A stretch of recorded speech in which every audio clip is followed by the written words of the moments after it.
Hi tubers, it's me, FYFWM. And this kind of been on my mind a couple of days, and I decided that I would go ahead on and do it. And so what I wanted to do was do a vlog on how I learned to love myself. And I thought this timing would be perfect. You know, a lot of times we parallel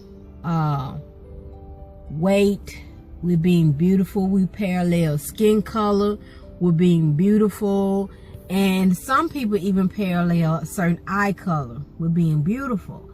But none of those things truly make you beautiful until you see the beauty within yourself. Many of you know that's kind of been following me for a minute. You know that I've lost over 130 pounds.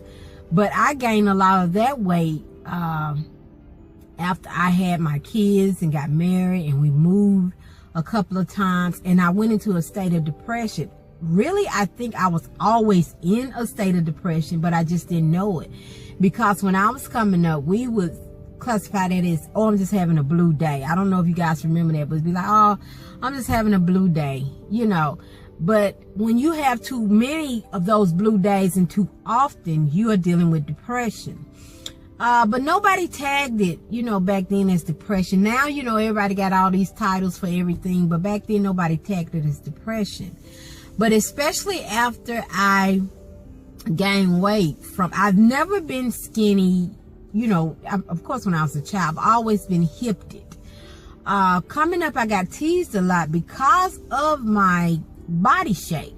I've always had, you know, and I'm just, you know, not being braggadocious, or I don't want this to come out the wrong content, but coming up, you know, I've always had a small waist and, you know, a big rear end, but I was ridiculed for it, and I felt ashamed of the way I was built up.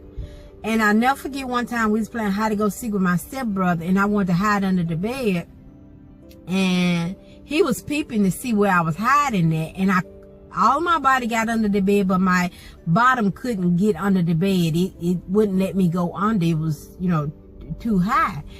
And I just crawled back out, and I cried within myself.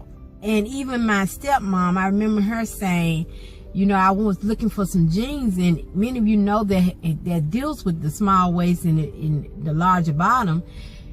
Your jeans might fit your hips, but they're going to poke out real bad in the back around your waist. And I remember I wanted some jeans. This when Calvin Klein was really hot, and I wanted some Calvin Klein jeans, and we went to this particular store, and I tried them on, and they fit my hips, but everything else was awful.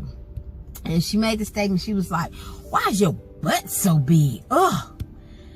And you know, and I just kind of dropped my head and shook my head. I was like, I don't know. And then at that time, you know, I didn't realize the more the older guys was attracted to me, and not the guys in my own grade, you know, for a while.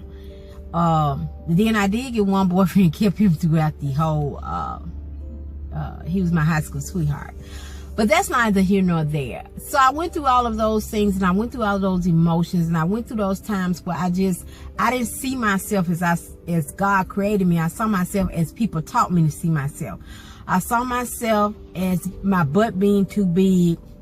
And then it went on to like, why you have a gap? You know, you need to get your gap closed.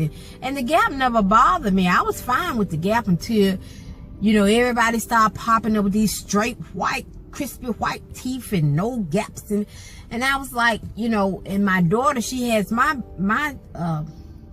structure as far as mouth. So I immediately took her to the dentist, and I immediately got her some braces. And honey, at that time, I ain't gonna use that with honey. It was a fight to pay for them, but them things was expensive, even with insurance. But I was determined that she didn't want no gap, and I was like, you're not gonna have no gap. And I was like, why didn't I tell my father when I was younger to close my gap? And I remember God was sending little snippets my way to try to help me, because I remember one particular lady, she said, I got my gap closed. She said, and my speech is not right or something. And I was like, well, honey, that's you, because my speech gonna be fine, because I'm closed. Anyway, to make a long story short, now I do plan on going to the dentist and getting my mouth restructured. But it's not because I feel like I can't explain it. It's not because that's what people want me to do, or it's not because of how people has. I just said, as I have progressed in age, you know, you start to get more gaps. And I ain't gonna be walking around here with no teeth in my mouth. The devil is a lie. Woo! I don't care how old I be. I ain't gonna have no rotten things and all that. No, honey, take care of yourself. Take care of your mouth. But anyway.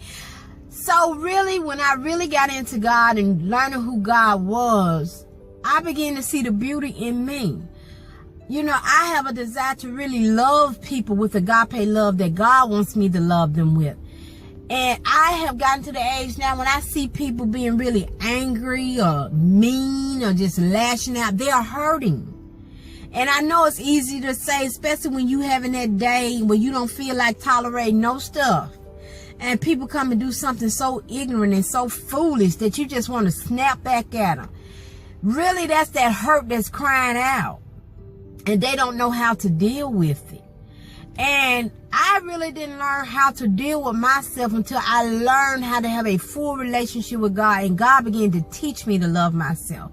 And He's still teaching me on a daily basis. And sometimes now when I look in the mirror, I don't see what people taught me to see, but I see the beauty in me. And I'm not saying I see, and I thought about doing a post, but I didn't want to, because I felt like they was going to be, oh, she just like that now because she lost. But no, I've been smaller than this in my life. I really didn't start gaining weight, like I said, to my 20s. And I got up to 300. I was like 294, almost 300 pounds.